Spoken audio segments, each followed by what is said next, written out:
This is what I've discovered. There is the self we think we are, the self that attempts to deal with the outside world of reality. This self I call the ego. But ego is never the master of self.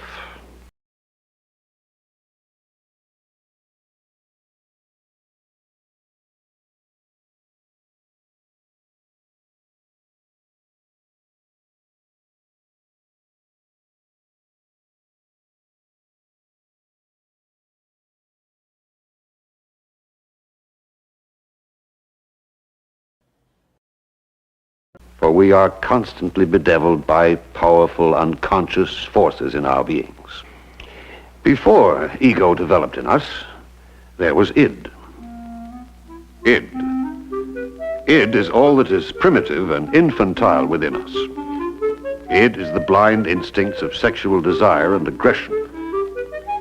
Id is opposed by another force that I call superego.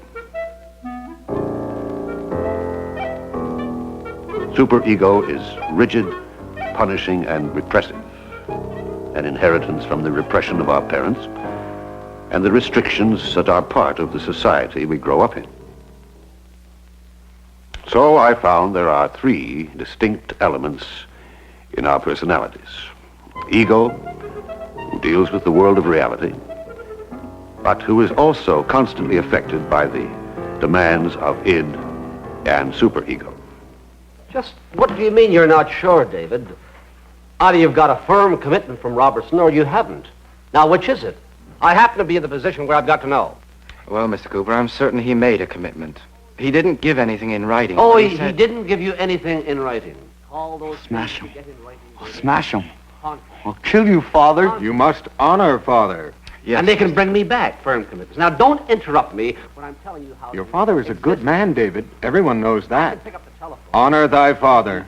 Honor thy father. Honor thy father. I hate him. I hate him. Honor thy father. Honor thy father, or you will be punished. He stole Mummy away from me.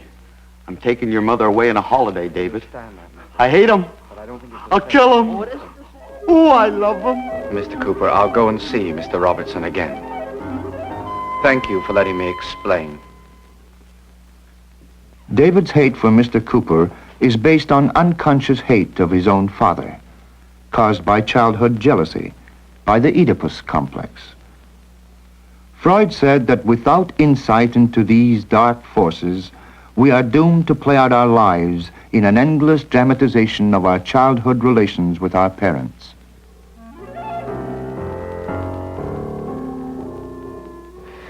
It's great to be alone with you, Peggy. In a restaurant? Well, you know what I mean. Every time I go to your place, there's your roommate. Doesn't she ever go out? Sometimes. That's a nice dress, Peggy. Thank you, David. I want warm. I want. David, little gentleman, don't stare at ladies. You know better than that. Honor thy mother. Honor thy mother. Would you like something to eat? No, thanks. I've already eaten. I want. There, David, baby. Put your head on Mummy's breast. I want warm. It's kind of boring here, isn't it? Where else could we go, David? I don't know. Do you have any ideas? Well, we could go back to my place. I want warm. I want.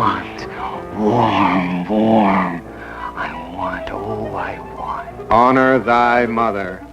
Honor thy mother. David? David, what are you doing down in the basement with your sister?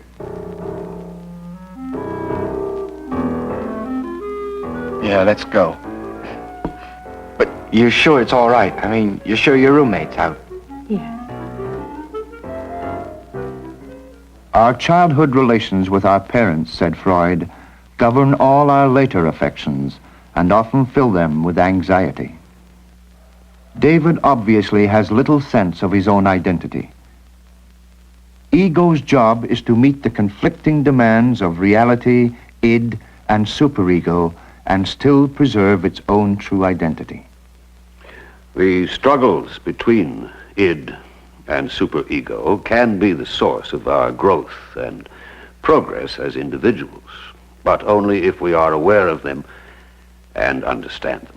Without that understanding of those half-tamed demons that live within us, we are enslaved by our unconscious drives and emotions. We are victims of our own past.